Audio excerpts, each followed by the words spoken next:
Yo, Oke Mas, lanjut Mas. Sudah. baik, perkenalkan nama saya Dion Haji Prawiono dan teman saya. Nama saya Firdaun Pratama Putra.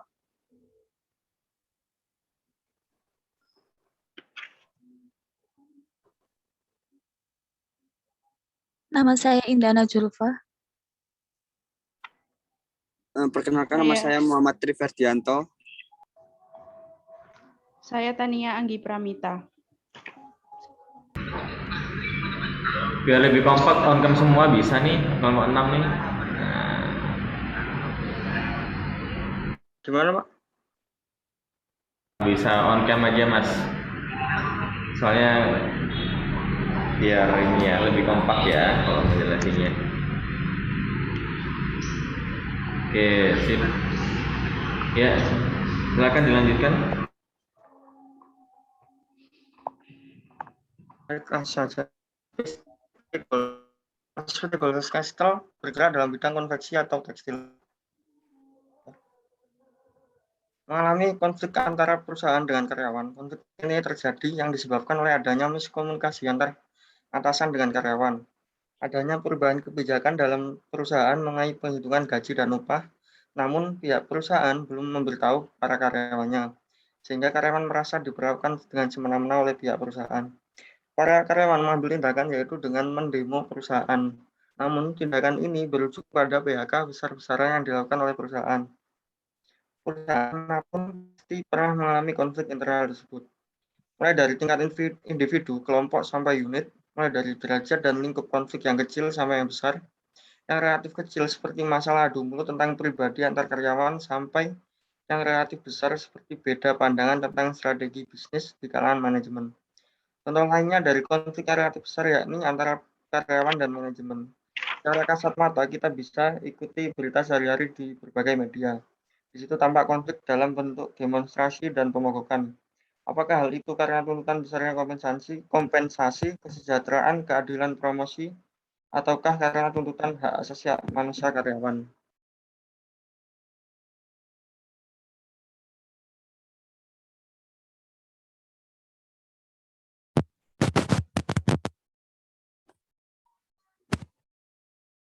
Untuk pertanyaannya yang pertama, berikan analisa penyebab terjadinya kasus tersebut dalam perusahaan. Yang akan dibaca oleh Mas Ferdi dan Mas Dimas. Kemudian yang kedua, berikan saran dalam penyelesaian kasus dalam perusahaan tersebut yang akan dibacakan oleh Mas Dimas, Mbak Tata, dan Mas Ferdian. Ya, saya akan melanjutkan dari Mas Dion Haji ya. Yang pertama tadi pertanyaannya yaitu berikan analisa penyebab terjadinya kasus tersebut dalam perusahaan Golden Castle ya. Bisa dilihat tadi seperti yang disampaikan oleh Mas Dion, kasus PT Golden Castle itu mempunyai masalah seperti miskomunikasi. Sedangkan dari kelompok kami sendiri itu mempunyai usulan bahwa penyebab terjadi konflik yaitu miskomunikasi dan etika bisnis. Jadi saya akan menjelaskan tentang miskomunikasi, sedangkan nanti Mas Dimas Arief akan menjelaskan tentang etika bisnis. Ya, miskomunikasi sendiri itu adalah proses komunikasi yang tidak berjalan dengan lancar. Dimulai dari pesan yang tidak tersampaikan secara keseluruhan, ada perbedaan informasi dalam pesan, hingga hal-hal lain yang masalah baru bisa muncul, yaitu pengertian dari miskomunikasi. Terus miskomunikasi yang terjadi pada PT Golden Castle ini itu karena minim atau terlalu banyaknya informasi yang diberikan atasan kepada bawahan, sehingga banyak yang kalau disebutkan tidak bisa menyerap informasi secara utuh ya. Penyampaian informasi sendiri biasanya disampaikan oleh direksi dari perusahaan. Miskomunikasi sering juga disebut sebagai miskonsepsi, yang dalam Kamus Besar Bahasa Indonesia KBBI berarti salah penerimaan atau salah penanggapan dari suatu komunikasi. Pada perusahaan Golden Castle ini, masalah miskomunikasi mengenai perubahan kebijakan atau perubahan mengenai gaji atau upah kerja dari karyawan yang menyebabkan karyawan merasa diperlakukan dengan semena-mena. yang berujung karyawan mendemo perusahaan dan berakibat PHK besar-besaran. Untuk selanjutnya bisa dilanjutkan Mas etika bisnis tadi ya. Silakan.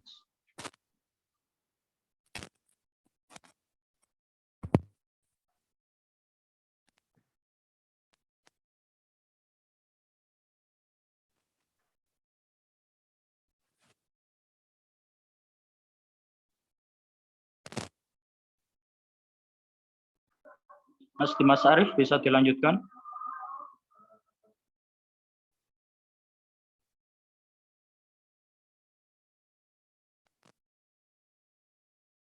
Suaranya Halo Mas belum Dimas ada, Arief. Mas.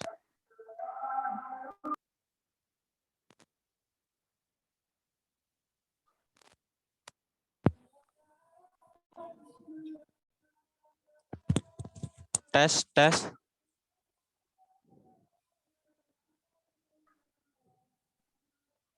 Tes.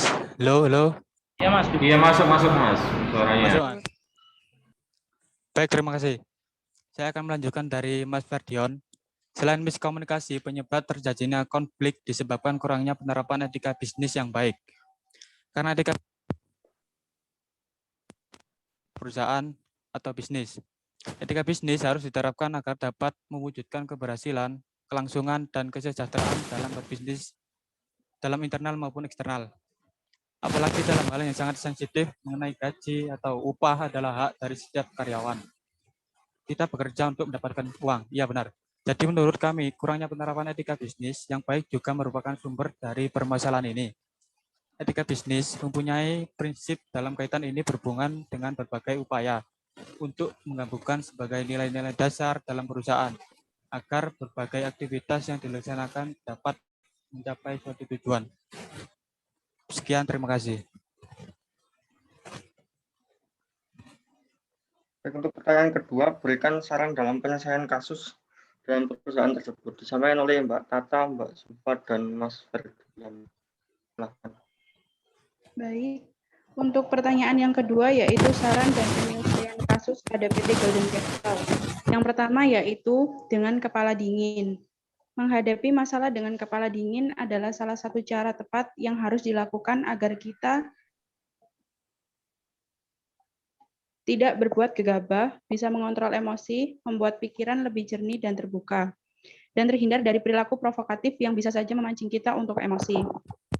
Jika pada kasus PT Golden Castle menyelesaikan dengan kepala dingin, kemungkinan tidak akan ada PHK. Terjadinya PHK dikarenakan kondisi emosi dari pihak karyawan dan perusahaan sudah memanas. Dan yang kedua yaitu berpikir secara rasional. Kita tidak boleh menarik kesimpulan secara ngawur, di mana artinya dalam menarik kesimpulan harus berdasar dan dapat dibenarkan atau didukung oleh data, aturan, serta logika. Tindakan yang diambil harus dilakukan dengan berpikir rasional dan tidak diputuskan sepihak. Baik, sekian dari saya.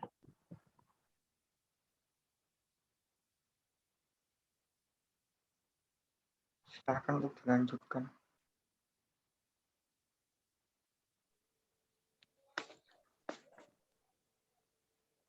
Oke, saya akan melanjutkan yang nomor 3, mencari akar permasalahan. Mencari akar permasalahan dalam mengidentifikasi masalah, pastikan emosi sudah terkontrol, agar bisa menemukan titik terang dan dari konflik. Dengan mengetahui permasalahan yang ada di perusahaan, pihak yang terkait bisa mencari cara untuk menyelesaikannya. Lanjut nomor 4.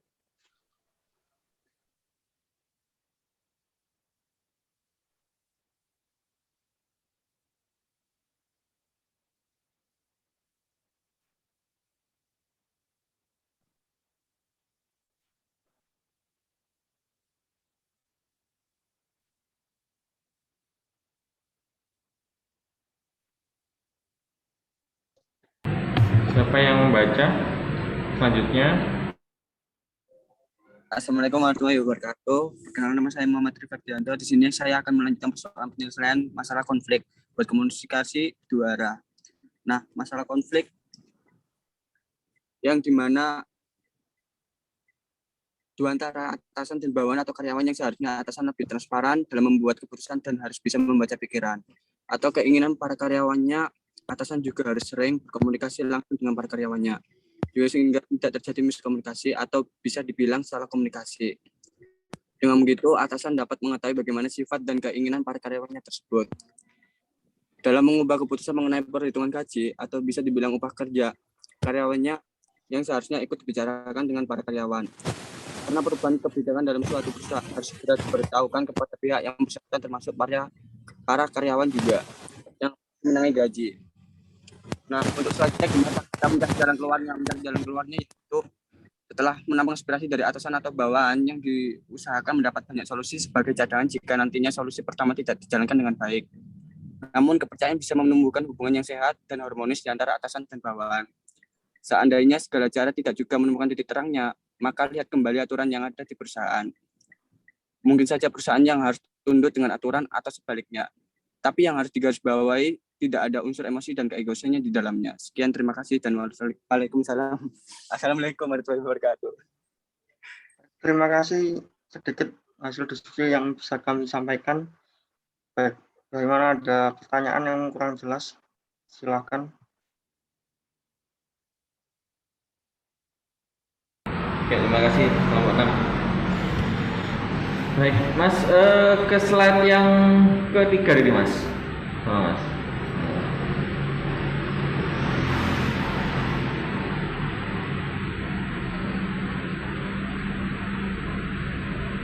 Yang selanjutnya yang keempat berarti, keempat ke 5 tadi ya, 5 coba.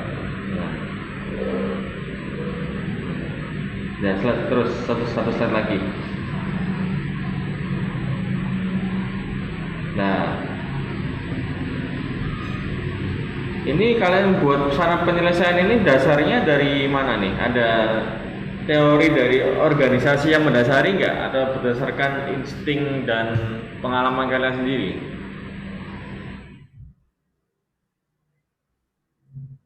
Berdasarkan insting, soalnya masih belum bisa memahami penuhnya secara teori-teorinya. Iya. Terus yang slide selanjutnya,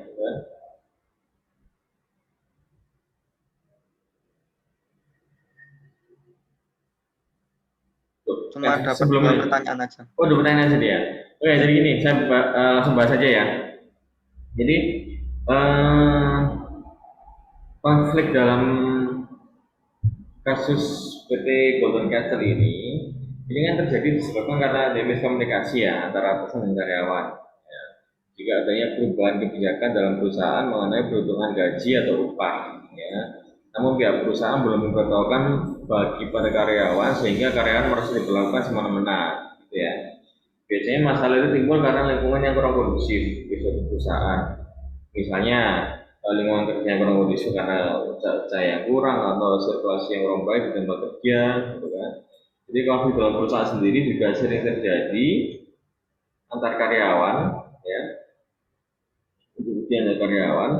Nah, hal ini biasanya terjadi karena masalah di luar perusahaan, misalnya tersinggung karena perbincangan pribadi, bisa aja gitu. Nah, perusahaan yang baik harus bisa menghilangkan masalah senioritas dan junioritas, ya, dalam meminimalisir masalah yang timbul.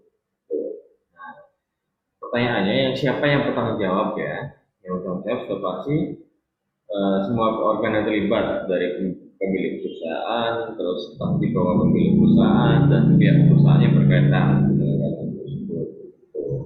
Nah, kalau misalkan saran atas penyelesaian kasus, singkatnya gini, seharusnya atasan harus bisa membaca pikiran atau keinginan dari para karyawan. Atasan juga harus sering berkomunikasi secara intens ya dengan karyawan sehingga tidak terjadi miscommunication. Dengan begitu atasan dapat mengetahui bahwa bagaimana sih sifat dan keinginan dari para karyawan tersebut. Terus dalam mengubah kebijakan mengenai perhitungan gaji atau upah, seharusnya karyawan ikut dilibatkan. Ya, bukan menentukan tapi dilibatkan ya karena daya ide dan sebagainya.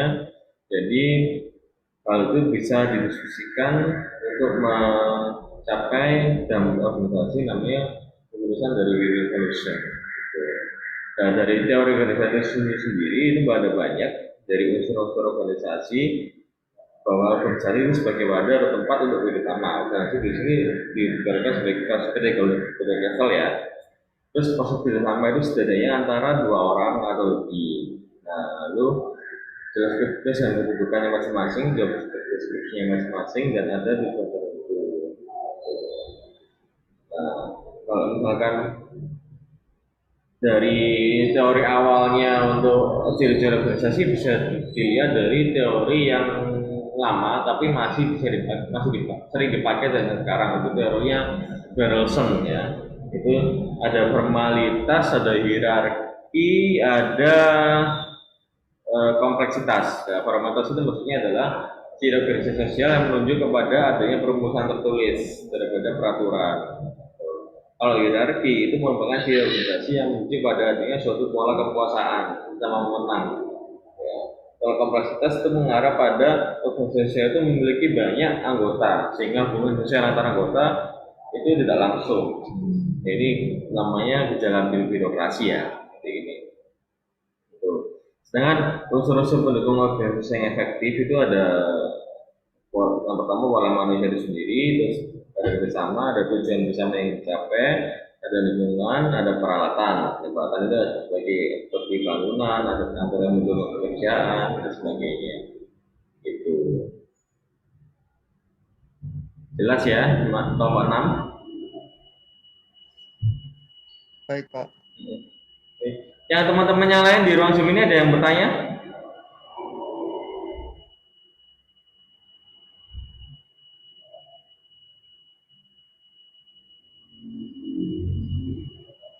Mas Dawa Putra ada pertanyaan? Mas Farid Aditya?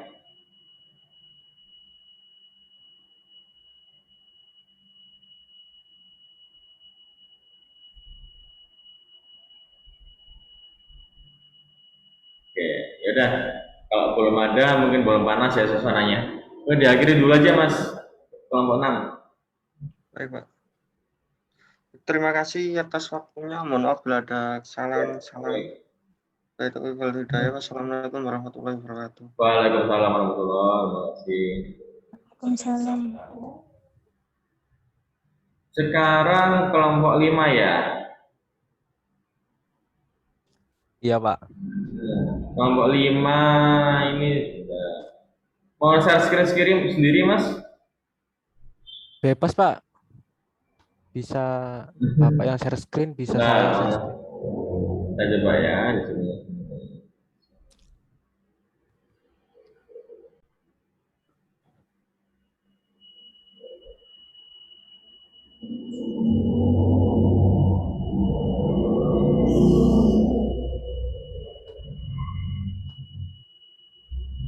Itu kasusnya di Unilever ya, Mas? Iya, Pak.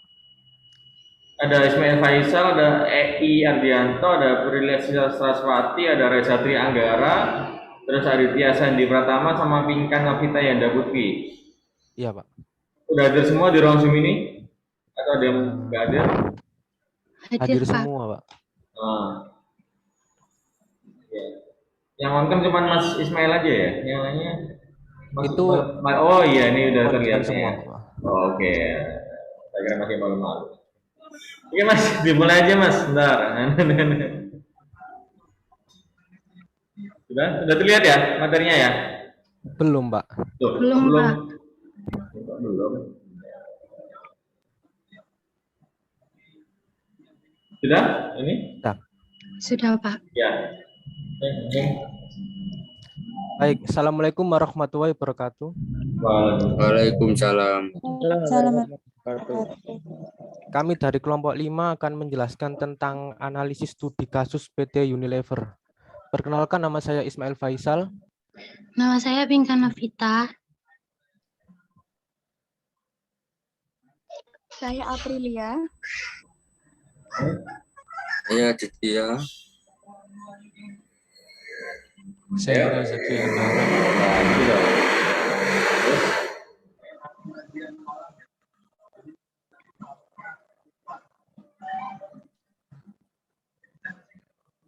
Baik, slide 1 akan dijelaskan oleh Mas Reza. Silahkan, Mas Reza.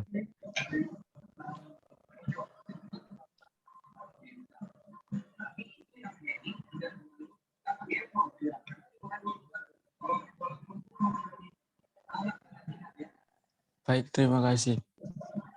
Untuk slide yang pertama, saya akan menjelaskan contoh strategi pemasaran PT Unilever Indonesia di masa pandemi. Yang pertama yaitu menyesuaikan harga dengan membuat kemasan mini. Arif Hudaya selaku Direktur PT Unilever Indonesia mengatakan dengan banyaknya produk yang ia miliki saat ini, PT Unilever Indonesia meluncurkan kemasan produk yang lebih kecil dan lebih murah, sehingga lebih mudah dijangkau oleh seluruh konsumennya. Contohnya yaitu Unilever mengambil langkah dengan meluncurkan produk es krim brand Wars yang lebih murah dari rata-rata harga jual eceran. Mengingat tren menurunnya penjualan segmen tersebut selama periode pandemi karena minimnya aktivitas di luar rumah. Yang kedua yaitu memperkuat hubungan dengan pelanggan dan mitra-mitra kerja. Memperkuat hubungan dengan pelanggan dengan cara menghormatinya adalah suatu hal yang penting bagi semua perusahaan, tidak terkecuali untuk PT Unilever Indonesia. PT Unilever Indonesia saat ini telah banyak membangun kerjasama dengan pihak-pihak lain guna tercapainya target yang telah ditetapkan oleh perusahaan. Yang terakhir yaitu memanfaatkan berbagai media dan memperbanyak konten online. Dengan adanya globalisasi, membuat teknologi semakin maju dan canggih. Strategi yang dilakukan PT Unilever Indonesia saat ini yaitu memaksimalkan teknologi yang ada sebagai sarana atau media untuk melakukan promosi. Sebagai contoh yaitu melakukan promosi melalui website, email, dan sosial media lainnya. Terima kasih. Baik, terima kasih Mas Reza. Slide selanjutnya akan dijelaskan oleh Mbak Pinkan. Analisis SWOT PT Unilever. Yang pertama ada strength atau kekuatan. Yang pertama, iklan produk yang menarik. PT Unilever ini sangat efektif dalam menampilkan iklan dengan cara menampilkan model-model yang menarik, sehingga memacu konsumen untuk membeli produk tersebut agar dapat mengalami sendiri hasil yang diterima si model dalam iklan yang ditampilkan. Yang kedua, berpengalaman dalam kegiatan pemasaran, seperti yang sudah saya jelaskan di poin yang pertama. Yang ketiga, ada sosialisasi perusahaan terhadap konsumen. PT Unilever sangat gencar di misi sosial, sehingga kedekatan dengan konsumen terus terjaga. Hal ini terlihat dari pembelanjaan iklan dan promosi yang telah mendorong pertumbuhan penjualan di tengah pasar yang kompetitif. Dan yang terakhir ada pengiriman barang yang tepat waktu. PT Unilever mempunyai perencanaan yang baik dan kerjasama erat dengan para pemasok, konsumen, distributor untuk mengantar produk-produk ke pabrik ke tempat-tempat penjualan, sehingga kegiatan produksi di PT Unilever berjalan dengan lancar dan tepat waktu. Selanjutnya ada weakness atau kelemahan. Yang pertama ada strategi harga yang bersaing, kemudian penjualan produk jumlah terbatas, dan yang terakhir rendahnya respon pasar terhadap produk-produk tertentu. Baik, slide selanjutnya akan dijelaskan oleh Mbak Aprilia. Silahkan Mbak Aprilia.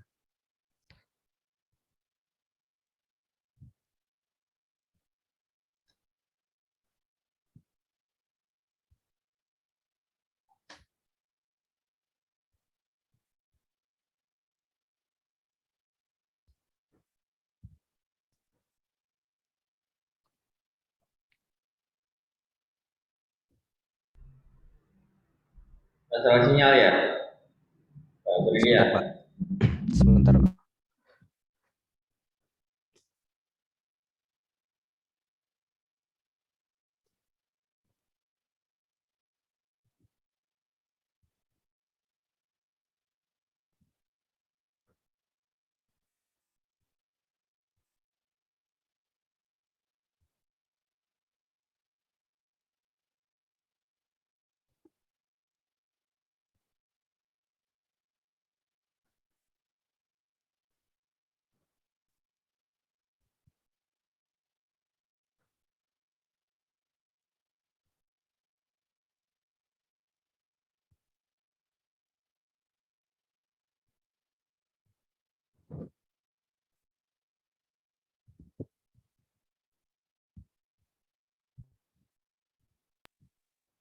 Maaf Pak, lupa unmut. Saya mulai lagi ya Pak. Oke, Pak. Gak apa-apa, latihan ngomong berarti ya tadi ya. Tadi sudah. Iya Pak, ya. Saya mulai lagi ya Pak. Oke, Pak, silakan.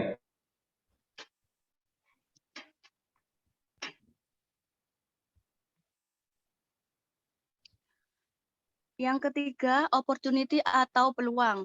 Yang pertama, pertumbuhan ekonomi yang kuat di wilayah pulau-pulau seperti Sumatera, Kalimantan, Sulawesi, dan Papua. Yang kedua, banyaknya pemain pasar nasional yang belum memiliki cara produksi kosmetik yang baik. Hal ini membuat PT Unilever menjadi perusahaan yang tergolong unggul di Indonesia.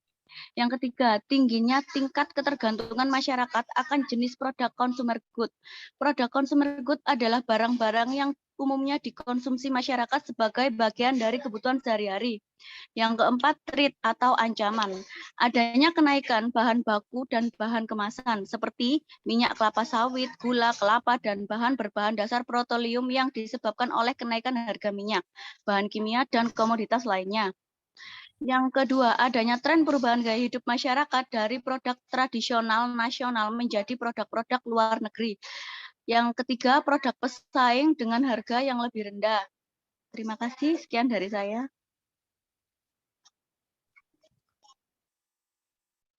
Baik, terima kasih Mbak Aprilia. Slide selanjutnya akan dijelaskan oleh Mas Hendy. Silahkan Mas Hendy. Baik Mas, terima kasih. Saran dan kesimpulan, PT Unilever Indonesia Terbuka merupakan perusahaan multinasional yang memproduksi produk-produk kebutuhan konsumen yang salah satunya adalah produk sabun pembersih bermerek Sunlight dan Rinso.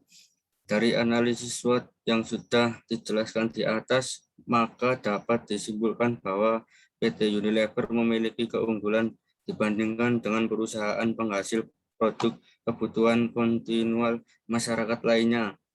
PT Unilever selalu berinovasi dalam menciptakan sebuah produk serta terus melakukan pengembangan terhadap produk yang sudah ada. Untuk saran saya, di masa pandemi seperti ini, kesempatan PT Unilever Indonesia Terbuka sangat tinggi untuk memperoleh pendapat yang lebih banyak dari sebelumnya dengan memproduksi kebutuhan rumah tangga penunjang kebersihan dan kesehatan untuk mencegah persebaran COVID-19. Terima kasih.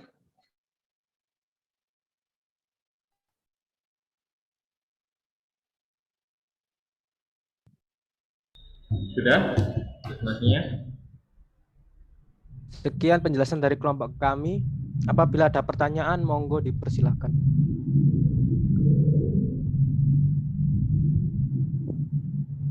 Ayo dari teman-teman yang lain dulu di ruang Zoom ini.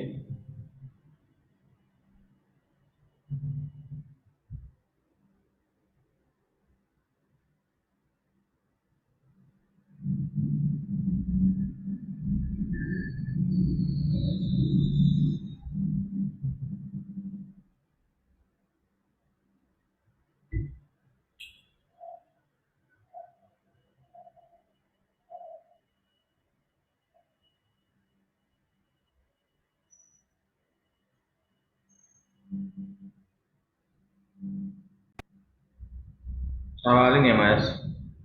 Itu tentang yang analisis SWOT, ya. Itu kan tuliskan ya, kalau segi kekuatan itu berpengalaman dalam kegiatan pemasaran, ya. Coba berikan contoh sih kegiatan pemasaran Unilever yang saat ini ya, kita nggak ngomong itu dulu ya, yang saat ini paling berpengaruh kepada konsumen apa?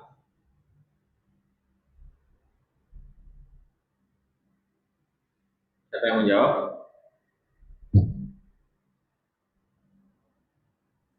Iklan Pak. Ya kalau iklan yang mana? Yang temanya apa? Anda harus tahu.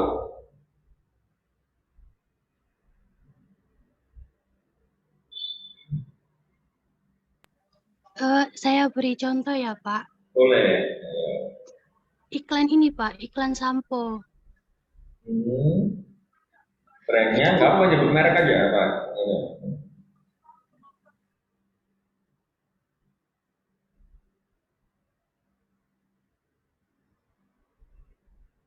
Sampo apa, terus brand ambassador siapa, kenapa kok bisa terpengaruh, apa karena kata-kata yang menarik atau apa?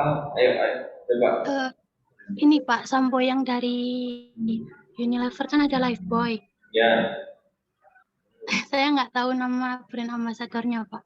Biasanya kan kayak orang-orang luar gitu.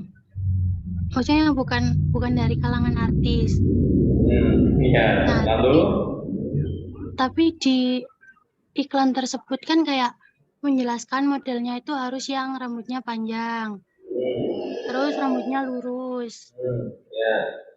Jadi itu kayak dampak habis pakai samponya. Jadi bisa memacu konsumen-konsumen gitu, Pak. Biar rambutnya sama kayak yang di iklan. Ya. Ya, terus setelah itu keunggulannya dan keunggulannya supaya bisa menarik konsumen apa? Apalagi?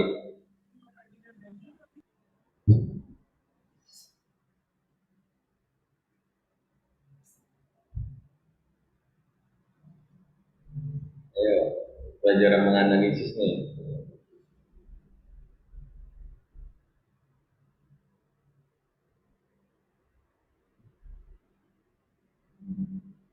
Ayo teman-teman kelompok yang lain yang mau bantu. Mas Ismail, Mas Andy.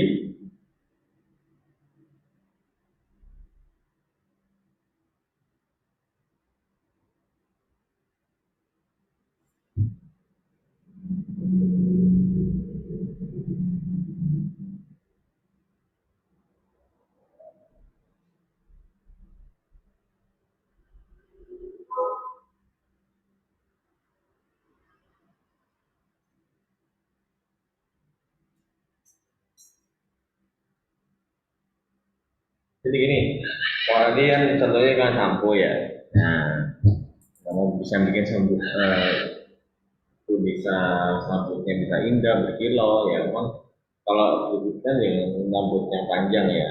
Nah itu kan bisa kalian jelaskan juga tentang trik-trik samponya mengandung vitamin atau apa yang bisa menjadikan konsumen itu menarik.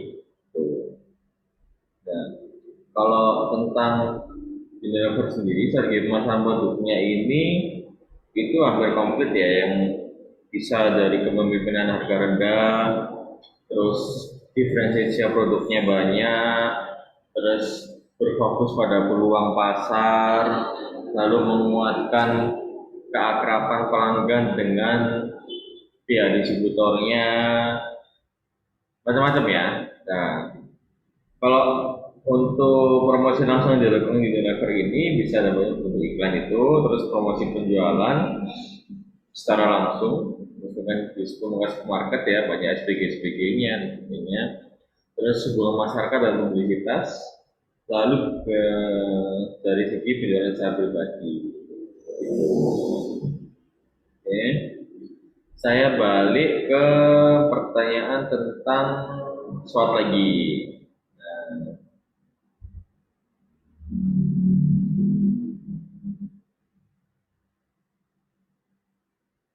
Mengenai threat atau ancaman ya, ini disebutkan ada yang tren perubahan gaya hidup masyarakat ya, dari produk tradisional menjadi produk luar negeri ya. Ini contohnya seperti apa?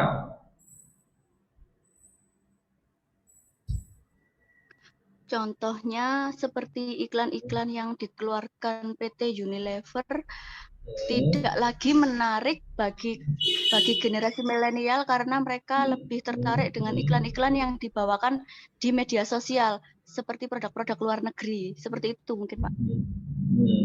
Iya, maksudnya contoh brandnya bisa disebutkan, contoh mereknya. Seperti mereka tidak tertarik lagi dengan sampo Lifebuoy atau Pantene, tapi lebih beli ke produk-produk yang nggak terkenal tapi dari luar negeri seperti itu, Pak. Iya. Itu karena gimana? Karena kesalahan dari produknya atau segi promosinya yang dari produk luar negeri itu lebih bagus. Ayo. Satu, mungkin kesadaran generasi milenial untuk lebih mencintai produk-produk Indonesia. Yang kedua, mereka produk-produk luar negeri kualitasnya lebih bagus dan lebih dalam membuat iklan, mereka bisa lebih menarik perhatian kaum generasi milenial di Indonesia, Pak. Itu ya.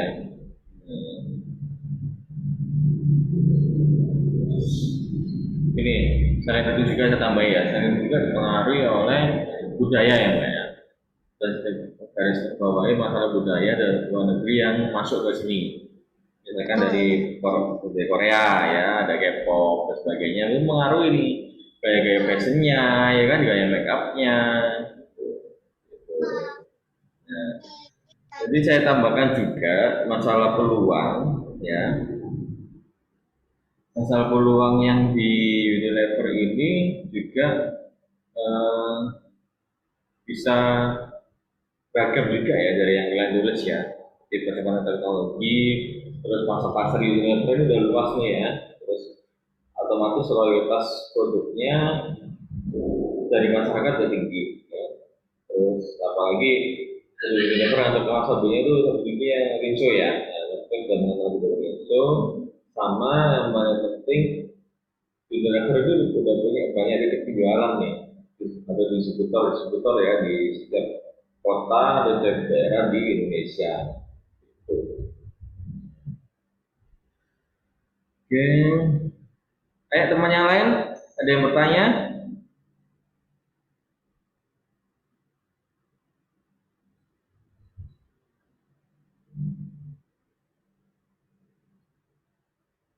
Ayo di sini.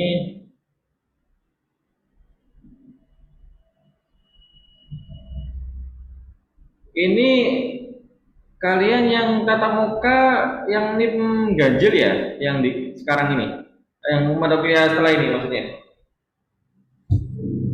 Betul, Pak. Sudah pada masuk ya ini ganjil? Atau belum? Yang mata kuliahnya Pak Untoro? Utario Pak sama.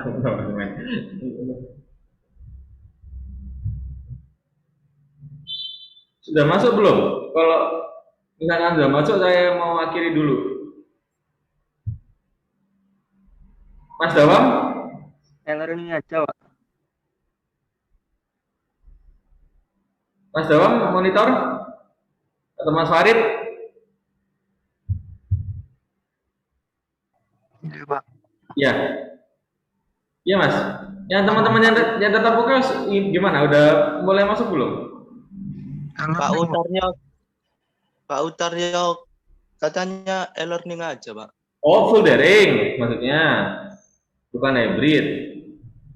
Iya. Oh, iya wes. Enggak, maksudnya kalau full daring kan belum waktunya. Maksudnya bisa saya lanjutkan materi sebentar gitu loh.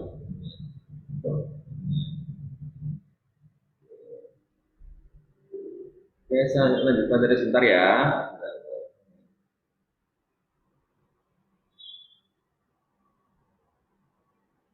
Nah, oh iya kelompok tadi sama kelompok tadi diakhiri dulu, nggak afdol kalau nggak diakhiri, Mas. Baik, sekian Iya, penjelasan dari kelompok kami. Wassalamualaikum warahmatullahi wabarakatuh. Waalaikumsalam. Waalaikumsalam warahmatullahi Terima wabarakatuh. kasih. Oke, saya lanjut sebentar aja ya. Jangan lupa absennya ya teman-teman ya. Di e-learning ya.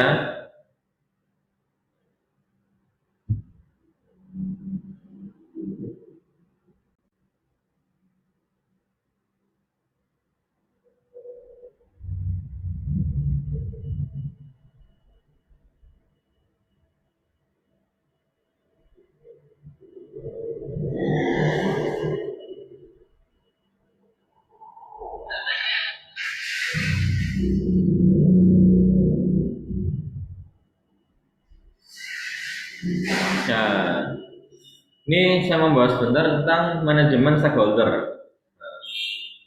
Di layar sudah terlihat ya materinya ya?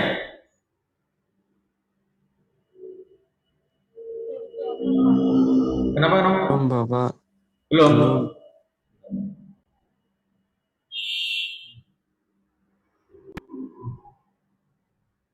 Sudah sekarang? Sudah, Bapak. Oke. Tentang manajemen stakeholder atau manajemen para pemangku keputusan ini dari sudut perusahaan, itu akan saya bahas itu tentang konsep ya. Konsep stakeholder itu sendiri menurut Freeman ini teori klasik ya.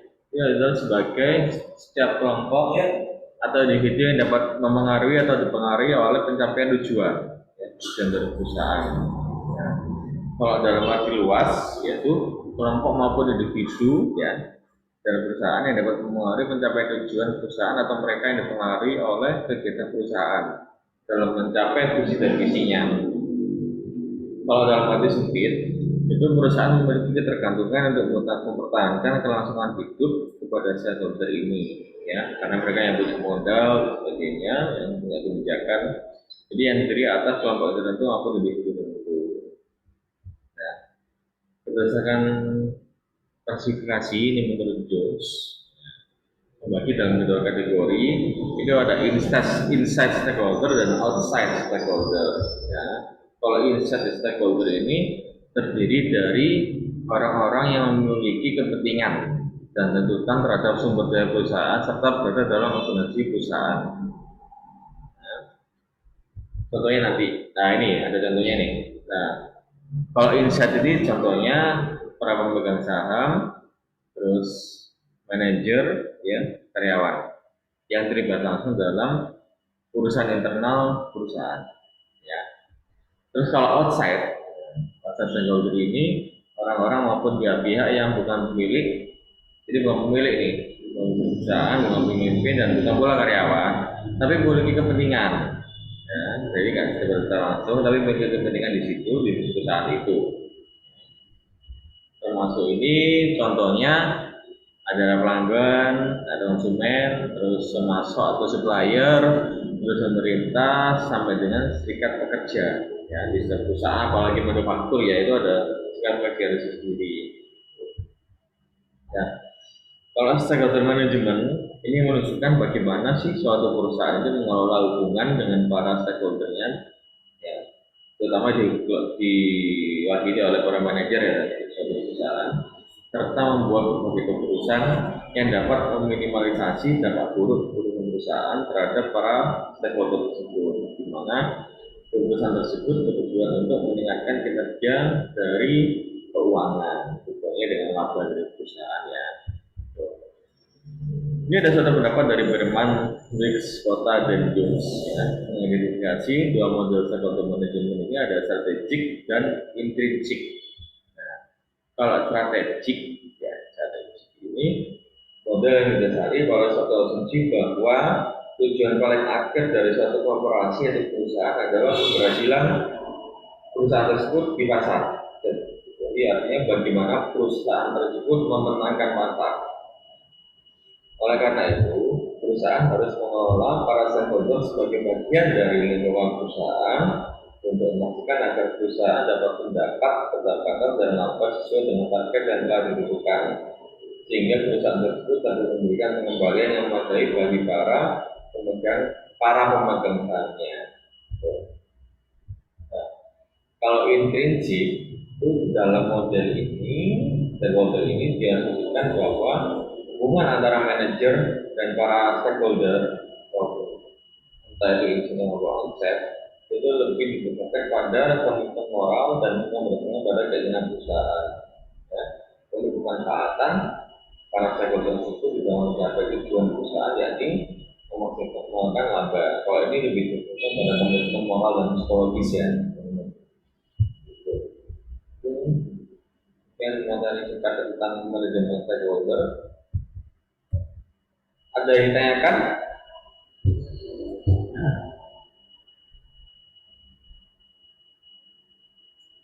Ada yang kurang jelas tentang manajemen para pemangku keputusan?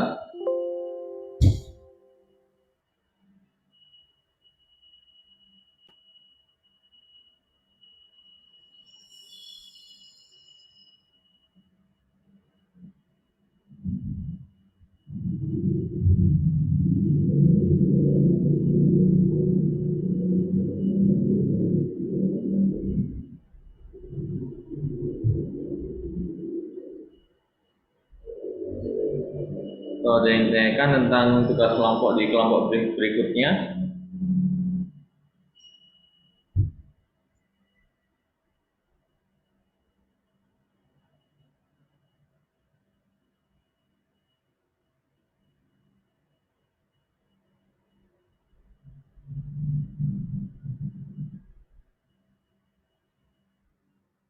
Di e-learning sudah pada bisa absen ya, teman-teman ya? Bisa, Pak. Bisa, Pak. Oke. Ada yang ditanyakan nggak teman-teman? Nggak hanya segonter, kalau yang materi lain boleh lah, kalau misalkan yang belum jelas sebelumnya.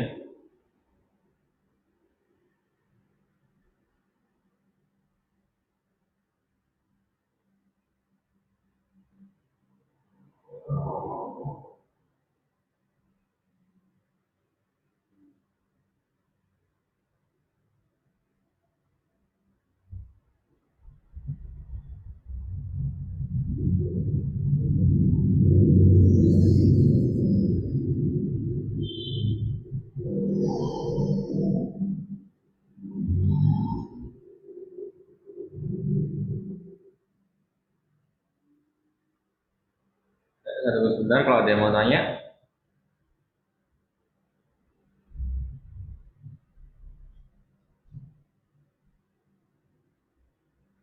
Jangan lupa absennya ya, mumpung masih dibuka.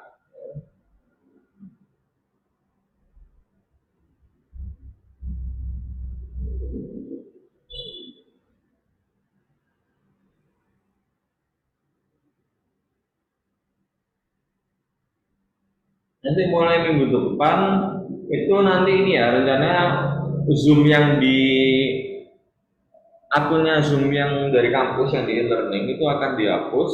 Jadi nanti kalian perhatikan kalau misalkan nanti ada kuliah daring itu memakai akun pribadi ya, akun pribadi dosen masing-masing ya, teman-teman ya.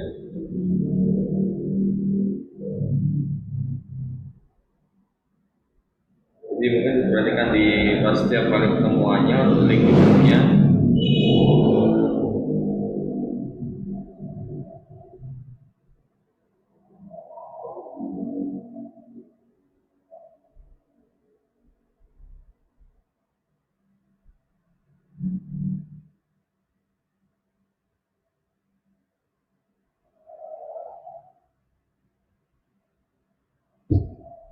Sudah dikasih pengumuman dari kampus ya, yang soal Zoom dari kampus yang di e-learning itu mau dihapuskan ya?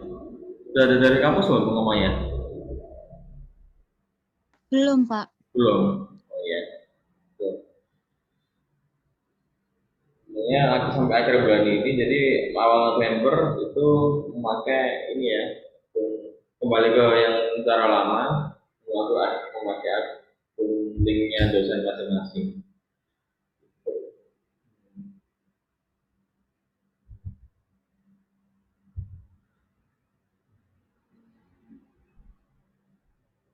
Baik, kalau nggak ada yang ditanyakan, ini kok ada yang ditanyakan, mungkin bisa di pertemuan selanjutnya ya.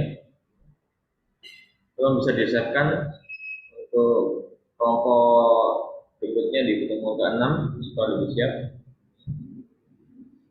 Baik, terima kasih sudah mengikuti perkuliahan ini. Mohon maaf kalau ada salah kata. Atas partisipasinya teman-teman semua, semoga membawa ilmu yang bermanfaat. Amin. Baik, saya akhiri. Assalamualaikum warahmatullahi wabarakatuh. Waalaikumsalam warahmatullahi wabarakatuh. Terima kasih, Pak. Terima kasih teman-teman.